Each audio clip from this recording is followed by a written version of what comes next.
आज हम लोग चर्चा भारत के उपराष्ट्रपति की करेंगे, जिसे अंग्रेजी में वाइस प्रेसिडेंट के नाम से जाना जाता है।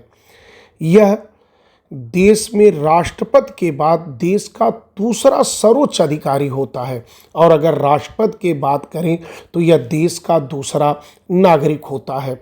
और उपराष्ट्रपति पद का उल्लेख संविधान में किया गया है, और जिसका उल्लेख संविधान में किया जाता है उस पद को हम संवैधानिक पद के नाम से जानते हैं।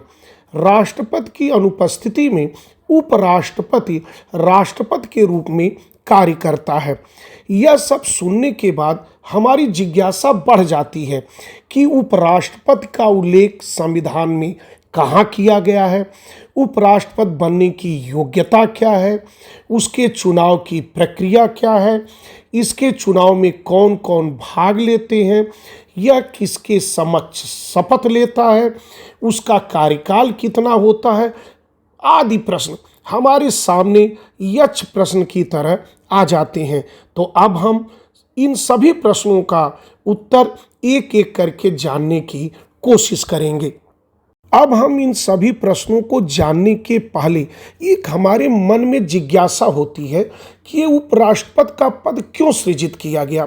तो अगर मैं बात करूं तो भारत का जो राष्ट्रपति होता है उसके अंदर बहुत सी शक्तियां होती हैं, जैसे विधायी शक्ति होती है, कार्यपालिका शक्ति होती है, न्यायिक शक्ति होती है, सैन्य शक्ति होती है। और एक पद में जब इतनी शक्तियां समाहित हो तो वह कभी भी पद रिक्त नहीं छोड़ा जा सकता है। इसलिए वह कभी पद रिक्त न हो, इसके लिए पहले से ही वैकल्पिक व्यवस्था की गई, और इसके लिए एक नया पद उपराष्ट्रपति का पद सृजित किया गया, जो हमने अमेरिका के संविधान से प्रेरित हुआ। अब हम बात करते हैं कि उपराष्ट्रपति का उल्लेख भारतीय संविधान में कहाँ किया गया है। तो उपराष्ट्रपति का उल्लेख अगर देखा जाए तो यह भाग 5 में और अनुच्छेद 63 से लेकर अनुच्छेद 69 तक उसके बारे में संविधान में वर्णन किया गया है।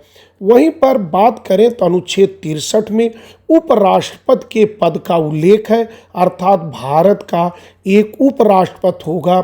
यह भारतीय संविधान के अनुच्छेद 63 में कहा गया है। वहीं पर अनुच्छेद 64 में कहा गया है कि वह राज्यसभा का पदेन सभापति होगा, और सभापति होने के कारण वह राज्यसभा की कार्यवाहियों का संचालन करेगा।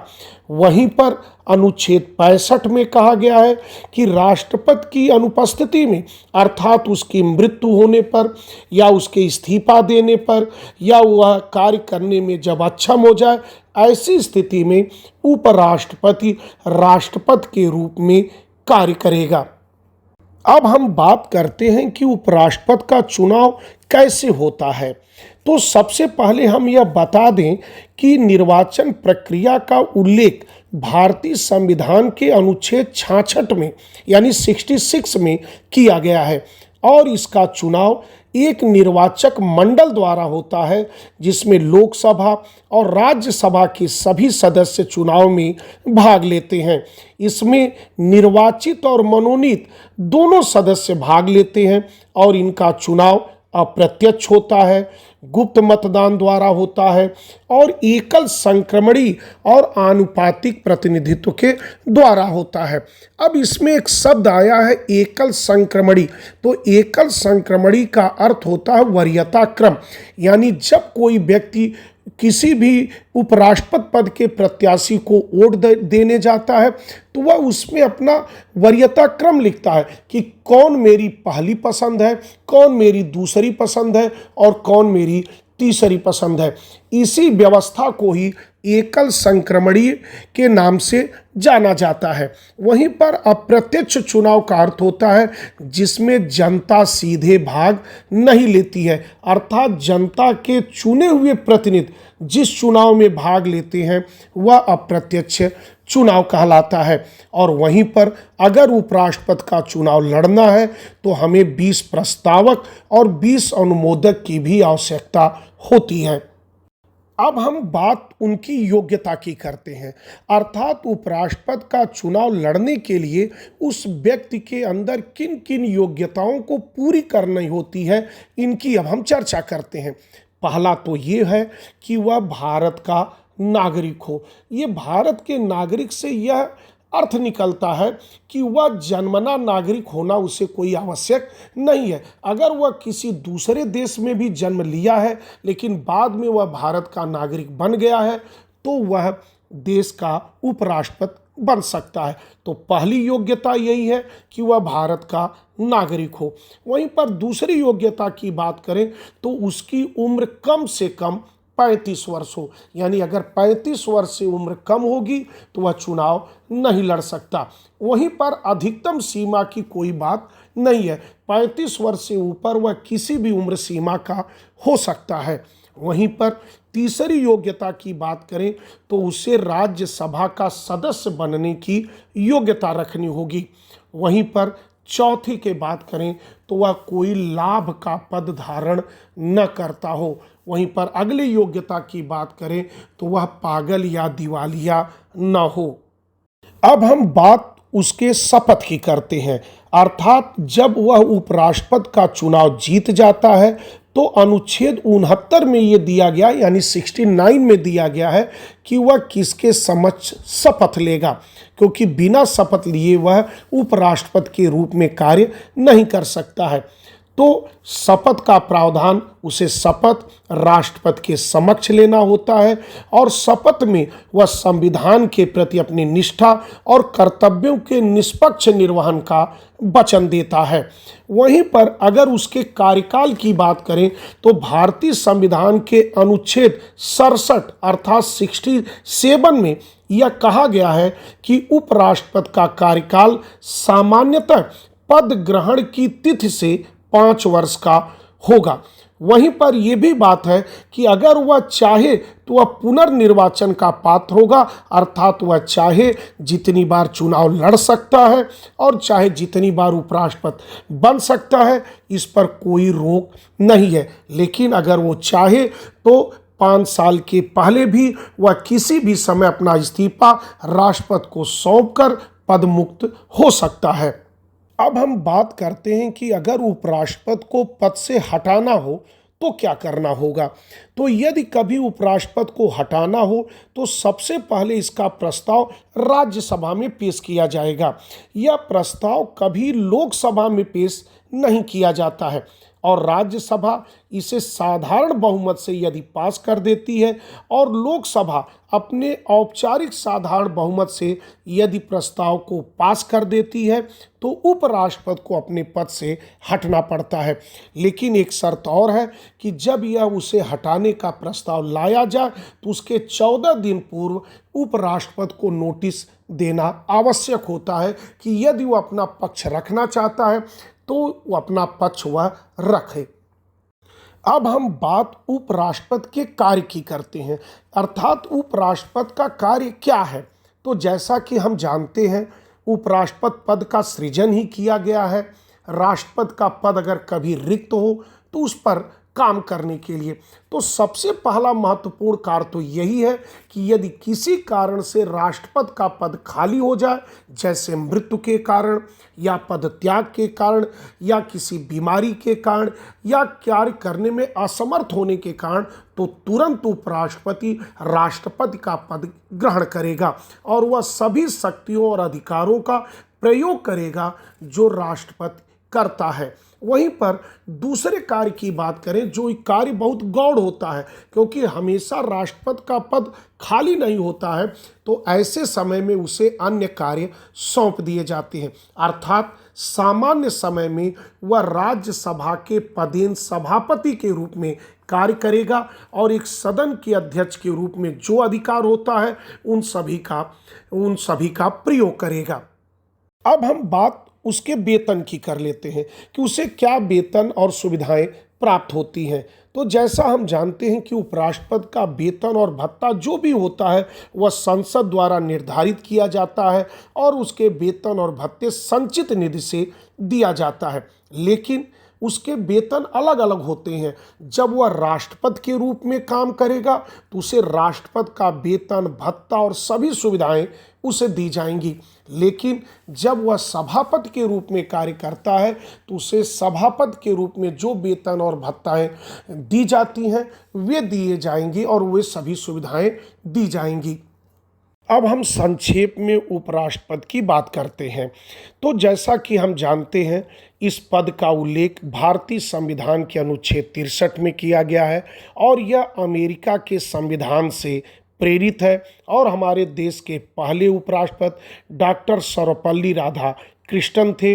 और उपराष्ट्रपति का जो कार्यकाल होता है वह सामान्यतः 5 वर्ष होता है और वह पुनर्निर्वाचन का भी पात्र होता है। वह चाहे तो जितनी बार वह चुनाव लड़ सकता है और जितनी बार पद पर रह सकता है। अगर वो कभी अपना त्यागपत्र देना चाहे तो अपना त्यागपत्र राष्ट्रपति को सौंपकर अपने पद से मुक्त हो सकता है। और कभी उसे हटाने की बात हो तो राज्यसभा और लोकसभा अपने साधारण बहुमत से उपराष्ट्रपति को हटा सकती है। हम इसके पहले राष्ट्रपति के बारे में अध्ययन कर चुके हैं। आज हमने बात उपराष्ट्रपति की किया। तो आज हम देखते हैं कि राष्ट्रपति और उपराष्ट्रपति में क्या समानता है, क्या अंतर है। इन सभी बातों का हम उल्लेख करेंगे। अगर बात करें राष्ट्रपति और उपराष्ट्रपति की तो राष्ट्रपति पद का भी उल्लेख भाग 5 में किया गया है। वहीं पर उपराष्ट्रपति पद का भी उल्लेख भाग 5 में किया गया है। वहीं पर अगर हम बात करें राष्ट्रपति के पद का उल्लेख तो भारतीय संविधान के अनुच्छेद 52 में किया गया है। वहीं पर उपराष्ट्रपति के पद का उल्लेख भारतीय संविधान के अनुच्छेद 63 में किया गया है। वहीं पर राष्ट्रपति देश का प्रथम नागरिक होता है, वहीं पर उपराष्ट्रपति दूसरा नागरिक होता है। वहीं पर अगर राष्ट्रपति की बात करें तो राष्ट्रपति भारत का पहला सर्वोच्च अधिकारी होता है। वहीं पर उपराष्ट्रपति की बात करें तो यह दूसरा सर्वोच्च अधिकारी होता है। वहीं पर अगर हम उनके योग्यताओं की बात करें तो राष्ट्रपति की योग्यता होती है कि वह भारत का नागरिक हो, उसकी उम्र कम से कम 35 वर्ष हो और वह लोकसभा का सदस्य बनने की अर्हता रखता हो। वहीं पर उपराष्ट्रपति की बात करें तो वह भी भारत का नागरिक होना चाहिए, 35 वर्ष की उम्र होनी चाहिए।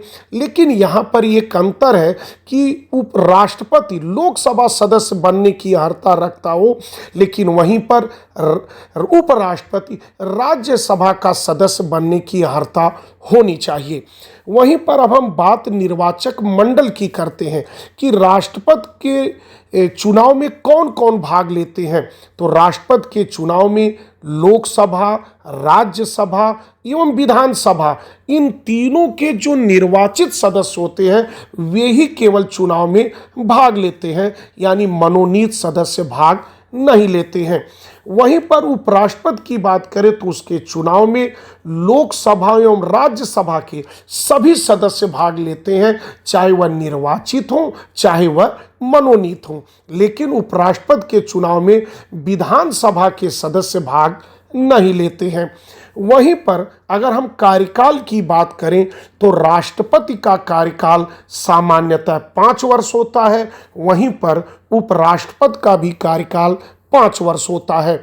वहीं पर अगर हम शपथ की बात करें तो राष्ट्रपति जो शपथ लेता है वह भारत के मुख्य न्यायाधीश के समक्ष लेता है। वहीं पर उपराष्ट्रपति की बात करें तो वह शपथ राष्ट्रपति के समक्ष लेता है। वहीं पर त्यागपत्र की बात करें तो राष्ट्रपति अपना त्यागपत्र उपराष्ट्रपति को देता है और वहीं पर अगर उपराष्ट्रपति के त्यागपत्र की बात करें तो वह राष्ट्रपति को अपना त्यागपत्र देता है। वहीं पर अगर चुनाव में प्रस्तावक कितने होंगे इनकी बात करें तो राष्ट्रपति के चुनाव में प्रस्तावक 50 होने चाहिए और अनुमोदक भी 50 होने चाहिए। वहीं पर उपराष्ट्रपति के चुनाव में प्रस्तावक 20 होने चाहिए और अनुमोदक भी 20 होने चाहिए।